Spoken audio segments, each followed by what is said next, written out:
Well, school board members, counting staff from the schools, thank you for joining us. We're talking about the CARES funding. The county's been allotted an amount of CARES funds. We're allocating some of that to reimburse you guys for direct expenditures, but we'll be the ones financially reporting it. So we're asking you to follow the guidance. Heather Lemieux in my office, she put together this PowerPoint kind of outlining how we want you to help us help you. So Heather, why don't you go ahead and go through the PowerPoint? Okay, good morning. Maybe I met some of you, maybe I haven't. So I'm Heather Lemieux. I'm new. I've just been started here in August of last year. So just a little background on myself. And as Bob said, we'll be in charge of administering the CARES Act fund. So today we're just going to kind of talk through how to submit the paperwork and the requirements that we would be looking for from the school districts. And so we'll start out with the instructions for the CARE reimbursement. We're asking you to fill out, I believe John Holler sent that out to you, the CARE reimbursement form. And along with the reimbursement form, we're asking that you provide us invoices and any additional receipts. And it would also be really helpful if on the back page of it, there was numbers, like if said 1 is, if you could put a 1, if it was for like the medical aid, or 2, or even just a detailed list of what it is, because we'll be going line item through line item and looking over it to make sure that it, you know, meets all audit requirements. So just a couple more things on this. If you haven't signed up, if you're not ACH with the county yet, please fill out the form or reach out to me and I at the auditor's shared inbox, and we'll be able to give you the form to sign up for.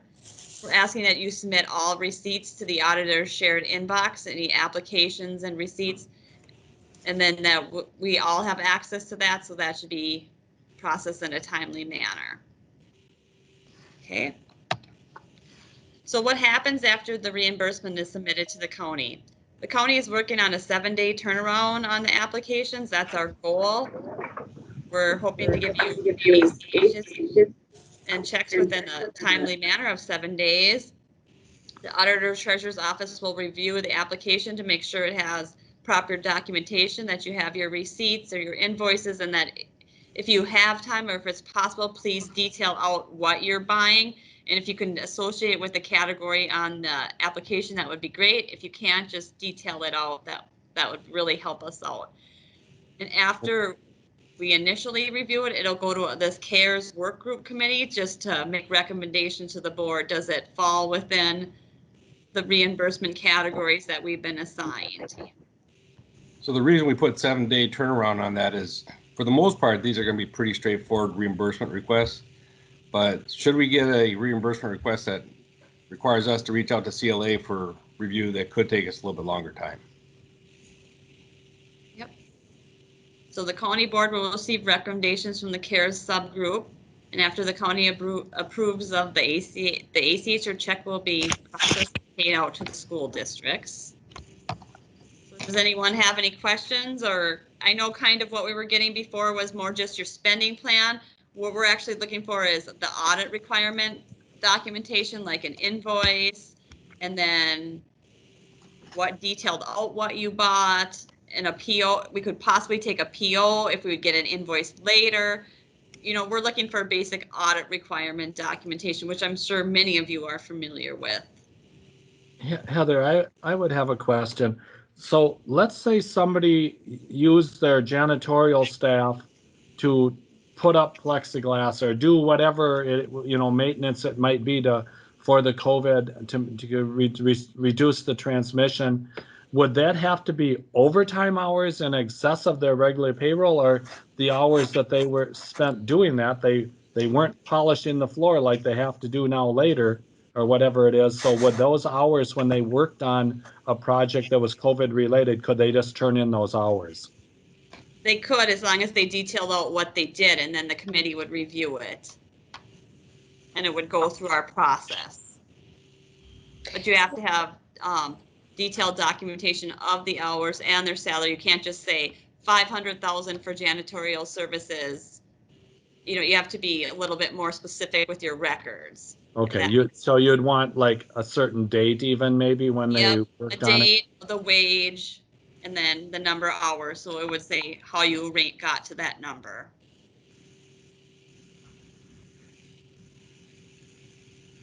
Heather, could I just add on to that for a second? Mhm.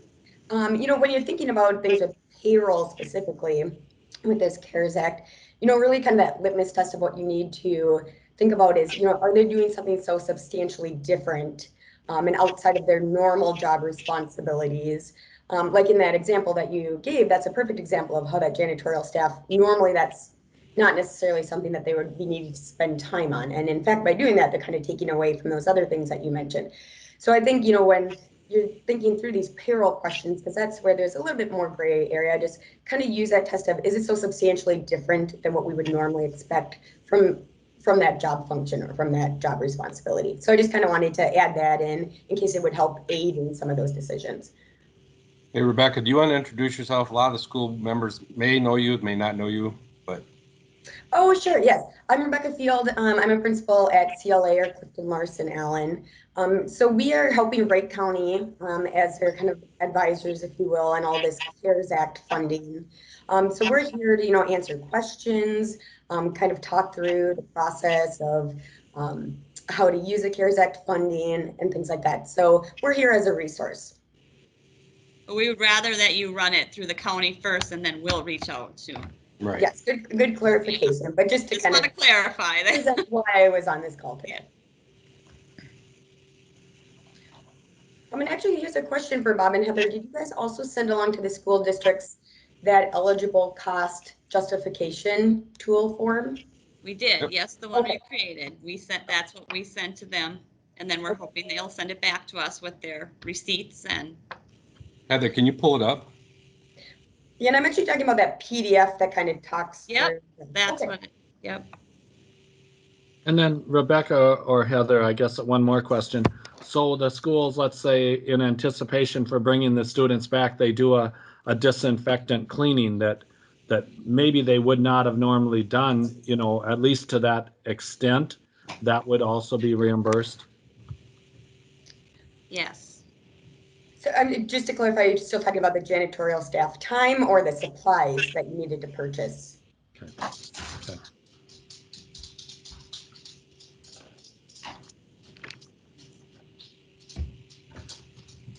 I'm sorry, for that question, were you talking about whether it's eligible for that staff time that they would have had to do kind of that more intense cleaning? Or were you talking about the supplies needed to purchase that you might not have needed to purchase otherwise? I can't remember, I'm sorry, who actually posed the question. Charlie, that's your question. Sorry, I had my mic muted.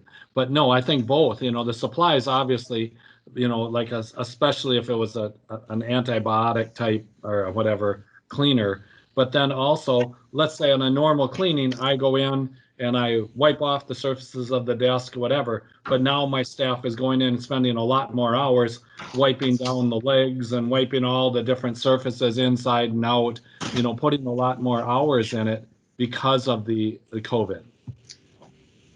Now that one, I think you'd have to think about, is it so substantially different now? They're doing it more thoroughly, if you will, than what might have been required before. But, if that would still have kind of fallen in line with what you would expect from that job responsibility, that one's a little more gray area. You would really need to kind of justify how it's so, again, I'm just going to keep using the terms that come right from the guidance, is how it's so substantially different.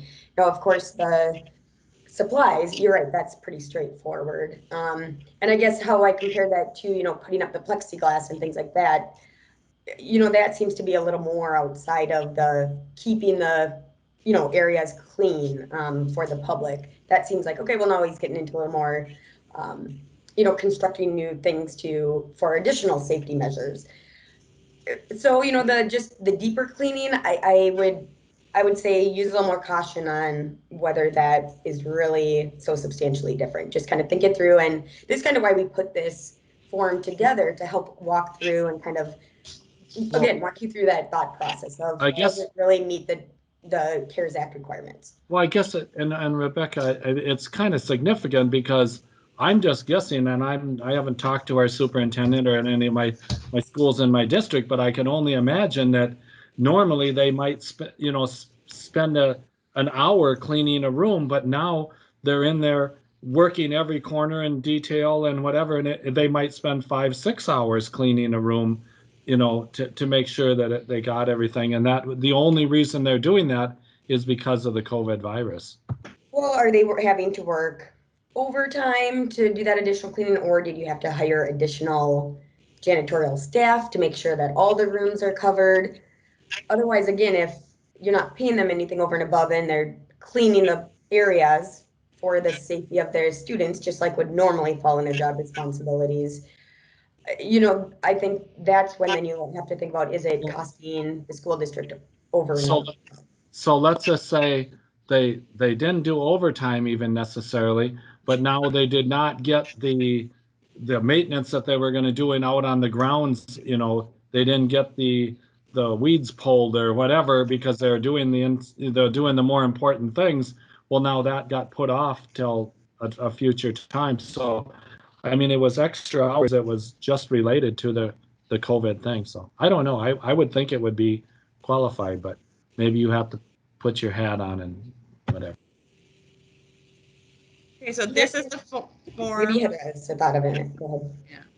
This is the form that we sent out to you guys, and this is the form that we were referencing earlier. So if you go through this and you check these boxes, and so this is where I was hoping that in those boxes where it says justification or the expense is necessary, I was hoping you could go down and label it, 1, if it's a medical expense, 2, if it's a public health expense, 3, if it's a payroll. That would just kind of help us with our reporting. If you can't, that's fine too. But I'm just kind of hoping that these categories could help you. And then when you're itemizing out the receipts, and you could categorize. If you can, if you can't, that's fine too.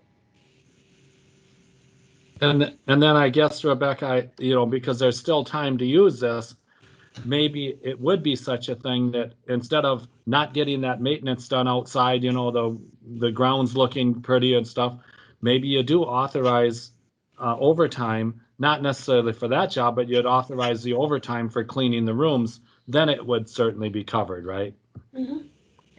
Yes, in that case, then. Yep, if it was a kind of additional, kind of unbudgeted expense, then it sounds like it would probably fall under the eligibility. Thank you.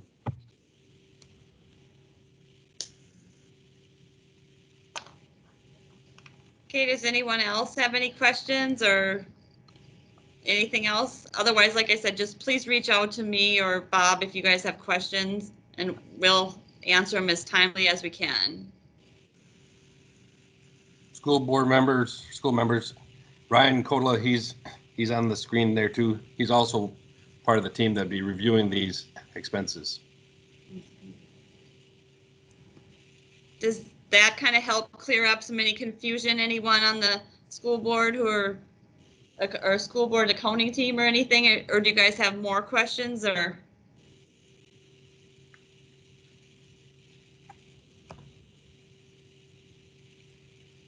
Oh, Heather, maybe this is just a question, and perhaps it came out in communication to the school districts, but do you talk about the timing of when they would submit this, or will they be submitted one to cover all of their costs, or will it? They can submit it as many times as they want. I mean, we ask that you try to minimize them to, not every day, but I mean, if you want to do it weekly or monthly, be great. We're just trying to be open. I mean, I don't want to get one for $10 and then one for $15, but if you have them over a couple $100, definitely submit it. I think the intent was that that the school districts have a lot of expenses right now. So if you could get that going, we would be able to help you. The sooner you get it to us, the sooner we can help you. Heather, do you want to talk about deadlines for getting stuff turned in? Because we have a deadline for reporting. Sure. I guess I was assuming, and if you guys want to go over the deadlines a little more, our deadline is December, but I mean, obviously we'd like to get it in your application sooner. And I was just envisioning, as like the other commissioners had mentioned, Commissioner Betch had mentioned, that you guys,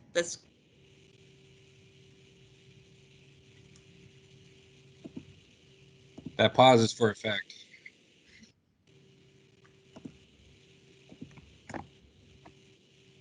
Heather, you froze.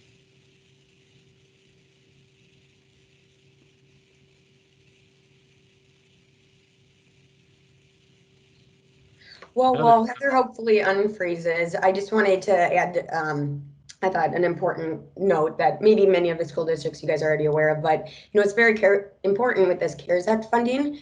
If you're getting it from multiple different sources, that you make sure that you're not double dipping, in that you're not getting paid for those same costs that you're incurring from both these funds coming through Wright County, as well as the money that's going to be coming from the state, any other, funding that you may have received to help cover these COVID-19 costs. You just want to make sure that you're very careful about your record keeping so that you can show which funding source is really covering those costs and that you are not, in fact, not double dipping. So I just really wanted to clarify that.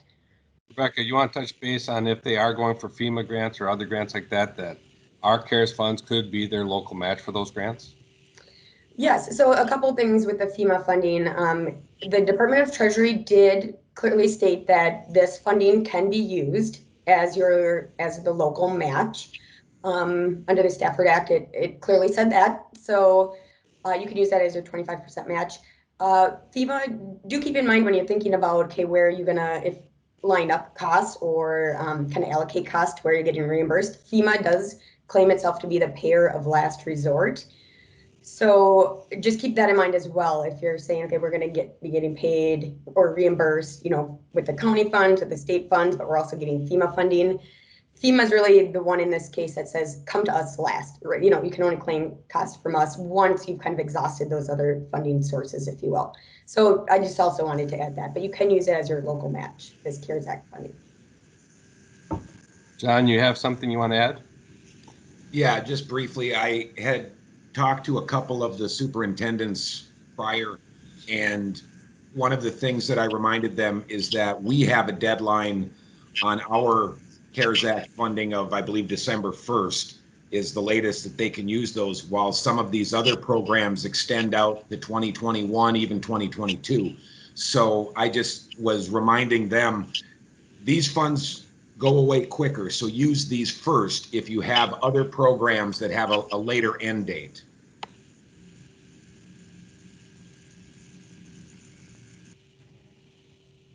Thank you, John.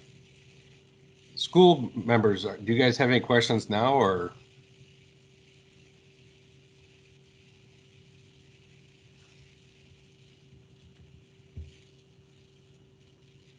I just have one question. This is Eric Olson from Monticello, and just wanted to know if you will share this PowerPoint with us as well. I think I heard that, but would it come through the email then, or on the calendar invite?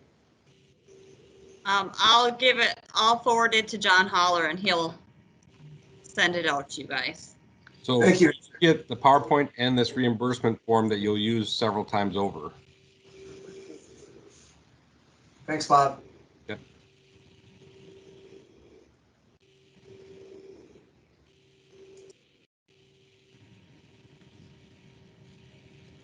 Okay, if nobody else has anything else today, we look forward to hearing from you guys, and I guess that's all I have for today. Well, thank you, everybody.